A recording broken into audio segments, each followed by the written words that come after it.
Let's be honest, most user stories out there are garbage. They're either giant specifications pretending to be agile or single line tasks that don't really help anyone. So in this video, let's fix that. So I'm going to provide a short guide on how to write better user stories without boring your team. So firstly, always capture the who, the what, and most importantly, the why.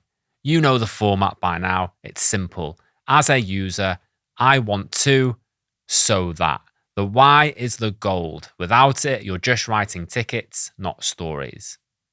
Secondly, keep them small. Stories should fit into a sprint. I know that doesn't always happen, so don't be too rigid. But if it feels like a monster, break it down by outcome, not by components like UI. So, for example, don't write build login screen, build backend, connect them. Instead, write something like, as a user, I want to log in with my email, and separately, as a user, I want to reset my password. Each delivers value on its own. Thirdly, think about the conversation over perfection. Remember, a user story is not the final word. It's a placeholder for a conversation. So don't stress out about writing a novel. Capture the essence, then have a chat with the team, because that's what it's all about.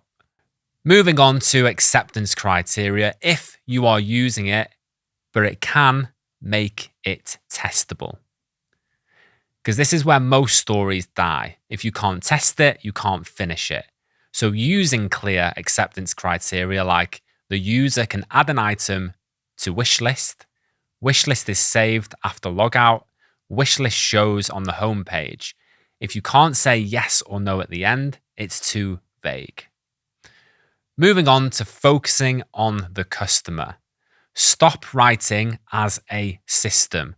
No one cares. Systems don't have needs, customers do. So flip it round. As a customer, I want errors logged so support can help me quickly. That's meaningful. Moving on to don't solutionize too early. Stories describe the what and the why, not the how. Keep the how for the conversations, for the designers, for the spikes that you may add to your product backlog. And finally, everyone's favorite, the invest check. If you don't know what invest is, it's an acronym that stands for independent, negotiable, valuable. Each story you should be able to estimate, small enough for a sprint, and you should be able to test it. If your user story doesn't meet one or two of those criteria, you may want to further refine it. So the next time you're writing user stories, check, do I know the who, the what, and the why? Is it small enough? Does it have acceptance criteria? Is it customer focused? Can I test it? If you get those right, you'll stop writing tickets and start writing stories your team actually wants to work on. If you found this useful, let me know in the comments. And as always, YouTube will recommend another video up there that you may also want to watch. Thanks for watching. See you next time.